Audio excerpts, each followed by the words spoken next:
제가 쓰던 총은 AK47이거든요. 여기가 이제 나무예요. 그 연결 부위가 다 나무로 돼 있어가지고 AK 소총도 접혔나요? 안 접혔어요. 그냥 요거 비슷하게 예, 이렇게 이제 있는데 이게 접히나요? 접힙니다. 아 진짜요? 네. 어머.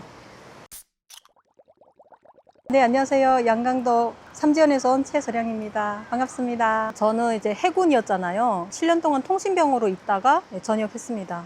통신병이라는 게 북한에서는 이제 그 전화 교환수라고 해서 구대와 구분대 사이에 전화 통화를 연결하는 그런 직업이 있거든요. 한국에는 거의 볼 수가 없더라고요. 복무 당시에 한국군에 대한 어떤 정보가 있으셨나요? 공식적으로 가르쳐 주거나 이거는 많지 않았던 것 같아요. 피리절부 합동 군사 연습을 하고 있다, 뭐 미군과 동맹이다, 무슨 훈련한다 이런 거에 관해서 들었지 한국군의 그 내부 생활이라든가 이런 거는 거의 몰랐어요. 그리고 군복무를 한 3년 정도 하고 있다.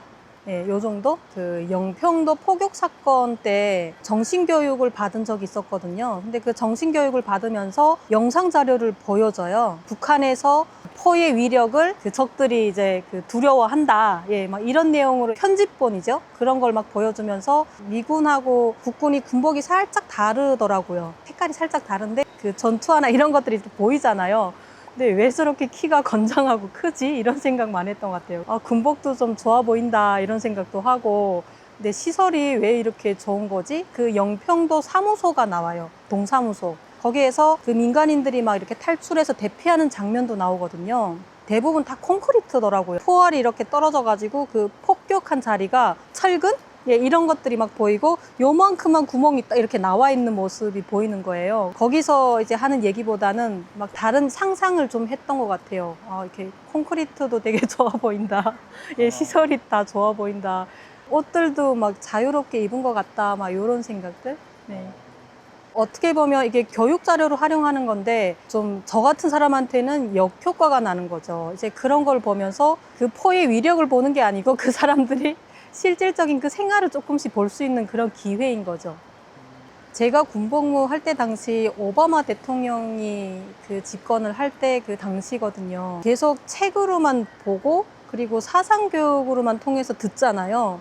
미국 이름이면 뭐 마이클 막 이런 이름이어야 되는데 이제 오바마니까 왜 오씨가 대통령을 할까 막 이런 생각도 사진을 한 번도 본 적이 없으니까요. 대통령이 바뀔 때마다 또 그런 거는 좀 알려져요. 뭐 오바마 정부에 들어서서 뭐 또 어떤 걸 하고 있다. 이제 그 한국하고 동맹이다 보니까 무슨 훈련을 하려고 한다. 그래서 뭐 우리는 그에 맞춰서 정신적으로 뭐 육체적으로 잘 단련해야 된다 막 이런 교육을 되게 많이 하거든요. 근데 이런 것들이 뭐 뉴스나 이런 걸 자주 보면 그래도 더 기억 잘 되고 할 텐데 이걸 보여주지 않고 계속 그 말로만 하다 보니까 어떻게 보면 저 같은 사람이 좀 많지 않았을까.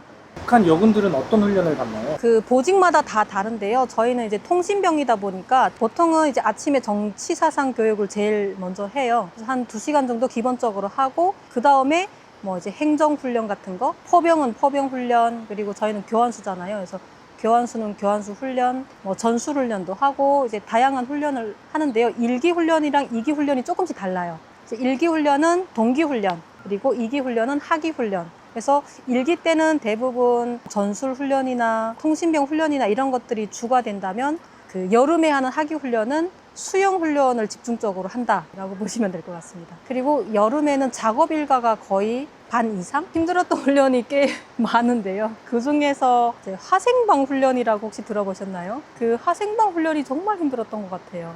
북한에서는 사격 훈련 해보셨나요? 네, 1년에 2번씩 해봤습니다. 동기 때 한 번, 하기 때 한 번 해서 3발 6발을 쏴봤어요. 1년에 6발을 쏘는 거예요? 네, 저희가 동해 쪽이거든요. 그리고 또 섬이다 보니까 잠수함 부대고 진짜 뭐 한국에서 그런지 모르겠지만 제가 그 부대에 있을 때 들었던 얘기로는 적군의 제1 타격 대상이 그 잠수함 부대라고 들었어요. 북한 잠수함이 좀 유명하지 않나요? 저는 거기 있을 때는 잘 몰랐는데 나와보니까 다 알고 있는 그런 지역이더라고요. 이게 실제로 육군에서 사용하는 K2 소총인데요. 아, 네. 약간 조준조척이라면 이런 게 잘 맞는 것 같아요. 그리고 분리도 되고. 근데 제가 쓰던 총은 AK47이거든요. 여기가 이제 나무예요. 예, 모든 그 연결 부위가 다 나무로 돼 있어가지고. 그리고 잠수함을 직접 타시는 분들은 그 가철식 소총이라고 해가지고 이렇게 접었다 폈다 하는 그 쇠로 돼 있는 거더라고요. 예, 그 조금씩 좀 부대마다 다른 것 같더라고요. 예. AK 소총도 접었나요? 아니요, 그거는 안 접혔어요. 그냥 요거 비슷하게 예, 이렇게 이제 있는데 이게 접히나요? 접힙니다. 아, 진짜요? 네. 이쪽으로 제끼면 어떻게 하죠? 엄마. 와, 되게 신기하네요. 북한 총은 접히지 않아요. 예, 제가 썼던 건 항상 이렇게 긴 상태로 있어가지고, 이제 훈련할 때나 그 강행군 훈련을 되게 많이 하거든요. 그때는 항상 총을 이제 소지를 하잖아요. 근데 이게 총구에 계속 뭐가 걸리고 길다 보니까, 그리고 수영 훈련할 때도 이제 총을 이렇게 머리 위로 들고 수영해야 되거든요. 이게 총구가 물에 젖으면 안 돼요. 한국은 장비가 다 좋은 것 같아요. TV로 강철부대 되게 재밌게 봤어요. 그 이제 강철부대 보니까 여기 그 조준경이 달렸더라고요. 그런 총은 저는 한 번도 보지 못했었거든요. 그래서 너무 총을 잘 쏴가지고, 뭐 물론 훈련도 잘 하겠지만 또 장비도 저는 좋아야 된다고 생각하거든요. 뭐 북한에 있을 때도 그렇게 생각했지만. 저도 어쨌든 군복무를 했지만 이 총으로 서량님을 제가 조준할 수도 있는 상황이 있을 수도 있는 거잖아요. 그쵸. 남북이니까. 네. 신기한 것 같아요. 그쵸. 저도 그 강의 다닐 때는 이제 그 상대가 적이었잖아요. 근데 이제 한국에 와서 이런 그 북한 군에 대한 이야기를 이렇게 하면서, 근데 되게 군인들이 막 얼굴도 되게 하얗고, 처음에 강의 갔을 때 적을 바라보듯이 바라보지 않으시는 거예요. 되게 해맑게. 북한은 군복무가 길잖아요. 네. 그래서 한국 병사들 봤을 때 비교적 좀 어리게 보였을 수도 있을 것 같은데. 그쵸. 근데 이제 북한, 저 같은 경우에는 만 16살에 군대를 갔었거든요. 16살. 예. 해는 날에 17살에 간 거죠. 그렇게 어릴 때 가요? 네. 그러니까 지금은 8살에 학교를 들어가거든요. 근데 제가 학교 들어갈 때는 빠른 생이랑 늦은 생이 있었어요. 그래서 저는 빠른 생이라서 이제 7살에 학교를 들어가다 보니까 17살에 졸업을 하게 된 거예요. 그래서 17살에 군대를 나가서, 근데 그게 또 있어요. 그 북한군은 연령층이 많이 나잖아요. 저는 17살인데 거기서 이제 뭐 분대장이나 이런 사관 간부들은 막 20대 후반, 중후반이잖아요. 하사관도 병이라고 보셔야 될 것 같아요. 왜냐면 뭐 7년 되거나 남자들은 뭐 10년 되면 전역을 하는 그런 케이스니까.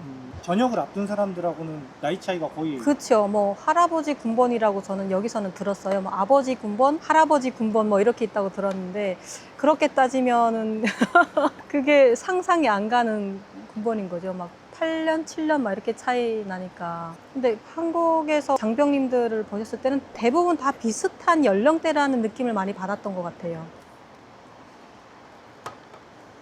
근데 이게 끈이 원래 있지 않나요? 맞아요. 원래 이렇게 끈이 있어야 되는 거죠? 예, 이렇게 매야 되고.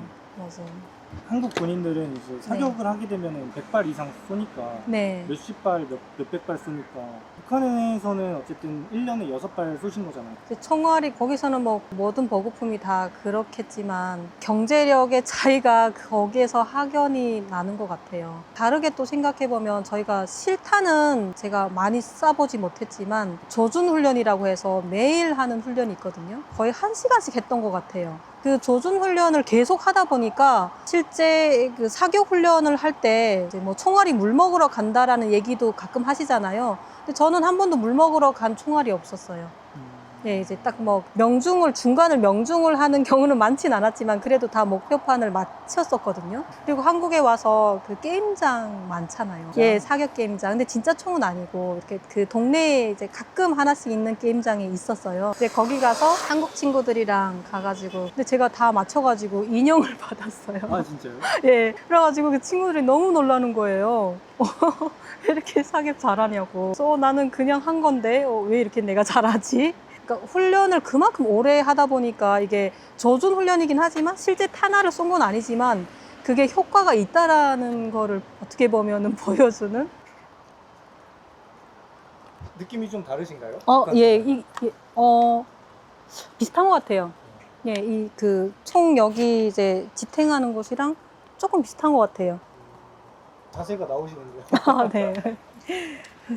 한국 실제 무기는 들어보지 못했는데 이제 북한 총은 좀 많이 무거웠었거든요. 그래서 이렇게 들고 있으면 손이 여기가 많이 아파요. 그래서 항상 엎드려 자세로 많이 했던 것 같아요.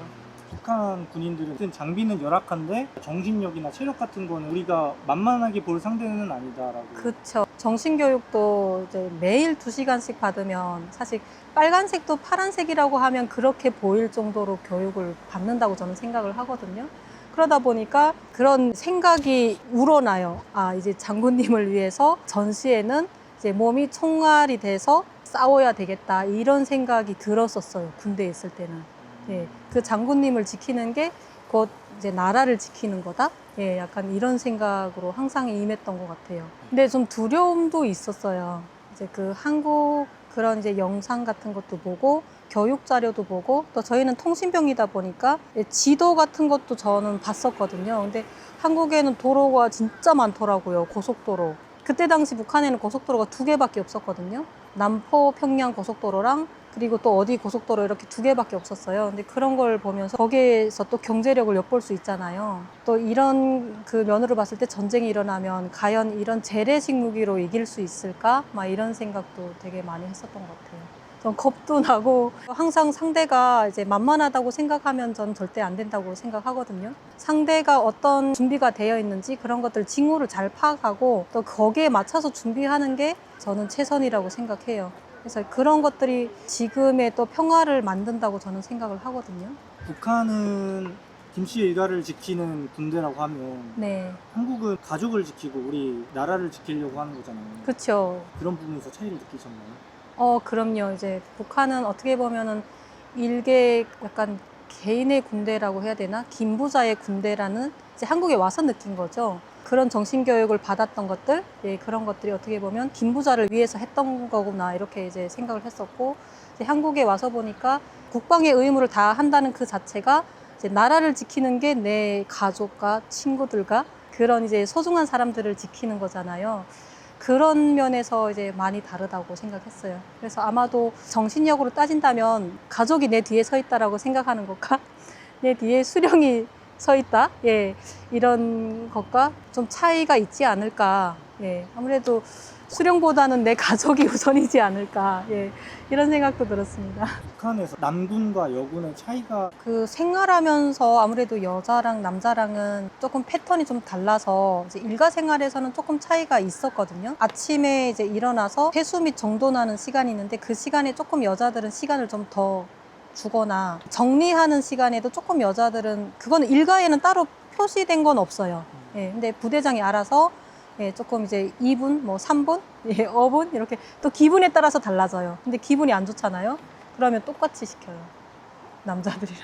그러니까 세수하고 막 크림 바르고 이런 시간이 있어야 되잖아요. 근데 똑같이 몇 시까지 모여 하면 모여야 되고 좀 그 기분에 따라서 예, 일가도 좀 달라진다. 한국의 여군들은 대부분 다 간부로 입대를 하시더라고요. 학력이라던가 예, 뭐 기술이라던가 이런 부분에서는 훨씬 더 예, 앞서 있고 이제 그런 부분에서 봤을 때 북한군은 엄청나게 이제 열악하다 보니까 그 이번에 그 러시아 파병 나가서 그런 이제 상황을 보셔서 알겠지만 이제 무인기가 뭔지 모르잖아요. 그만큼 교육이 안 돼 있다라는 거거든요. 이제 그런 걸 봤을 때 북한에는 또 그만큼 이제 머릿수가 또 많잖아요. 근데 이 머릿수만 가지고서는 좀 힘들지 않나라는 생각을 항상 하고 있습니다. 그러니까 거의 뭐 정신력, 깡으로 버텨야 되는 그런 상황이 아닐까.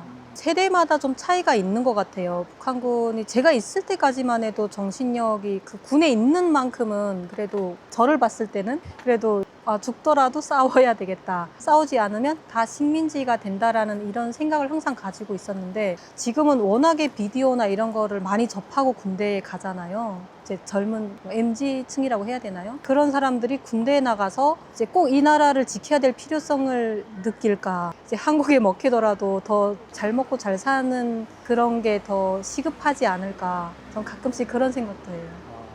네, 제가 이제 가끔씩은 군대에서 제대한 게 맞냐라는 얘기를 정말 많이 듣거든요. 이제 군 출신이 맞냐라는 얘기를 듣는데 자세가 나오시는데요. 7년 짬밥이 여기서 나오시는 것 같은데 저보다 거의 3배 이상 군 생활을 많이 하셨는데 그런가요?